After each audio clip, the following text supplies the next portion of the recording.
gërëm Baye Assane Mesre jërëjëf Baye Assane ñu dikkaat ak yéen ba tey mbokk yi docteur Ahmad Lo ak waa këram lépp lu ahlu suufi yi def di màggal di gàmm di cant ak lu mu mën a doon rek ñu ne bidaa la xaaral sax bala maa sori ci wax ji ma dégtal leen benn extrait docteur Ahmad Lo ñu doog a jàll ci waxtaanu tey wi ñu déglu docteur Ahmad Lo. nga ñëw ci yeneen yi nga xam ne nag l'islam da koo santaane wut sax nag fap nga xam ne benn day dugg ci cadre mooy yàlla wala mu dugg ci cadre bidaa duggal ma ca sarax ya 3 jours yaag 40 jours yaag annuel ba gàmmo yaag màggal yaag cant yaag yépp nga xam ne lenn lu ci ñëw lu nekk boo compté ci at mi ñaata lañ ci rey ci at mi ay nangami junni nag ngay lim. yéen a ko dégg noonu nag loolu docteur Ahmad Lo lim yépp wax ni bidaa la lu diina santaanewul la waaw ñuy dox nag ba jëmmi jamono moom ci boppam ak waa këram nee nañu dañuy am festival may laaj festival ndax moo gën gàmm ndax moo gën màggal ndax moo gën cant ñu déglu waa kër Ahmad Lo ci festival bi ñuy wàcc ak congrès bi ñuy wàcc ni ñu ko wootee ngeen xam ne mbokk yi caaxaan baaxul waay ñu déglu annonce bi ñu def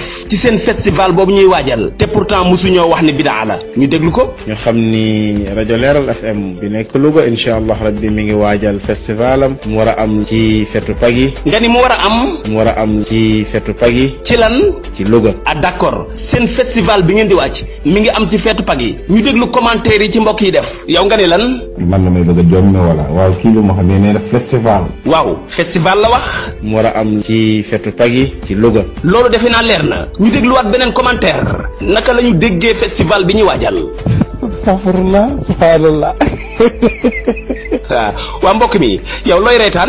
waaw baax na baal leen ba àq. ayca baal nañ la àq ba léegi mbokk yi bàyyi leen xel ñoom seen woote bi ñiy xaraamal màggal ak gàmm ñoom ñooy waaj nag festival waaw festival moom kon lan la war a doon ndax ci diine la bokk. kon su ko defee ñi nga xam ni ñooy safa fatawa te bëgg a bokk ci foire bi. nan gaaw. dégg nga ko noonu ñu dégluwaat beneen commentaire. est-ce que ñii nit maanaam danañu woon nit mu wuyu ji ci seen daawa bi te doonul dañ koo xërëm nit ku amul bopp lay doon daal xam nga ñun comme ni ko kilifa gi waxee woon rek ñu baax ñi la ñuy waxal waaye ñu bon ñi dañuy jëflante ak ñoom ne yow nan la nit di woowee ci loo xam ne wóoral la lii yàlla nekk ci yonente bi nekk nga di ci wuy ji ak naa fekk la wala financement yéen ci lan la en tout cas war nañoo continuer di leen laaj ba xam ci ñi ci dugg lan moo leen ci dugal dëgg kon daal ñii daal seen yoon wi daal bëri na ñoo xam ne man xam naa leen duggoon nañ ci génn nañ ci ba set wecc. jërëjëf mbokk mi docteur Ahmad Lo mi nga xam ni dafay faral di wax ni suñu màggalee suñu gàmm yëpp bidaa la bi mbokk mi limee yooyu mu lim di festival bi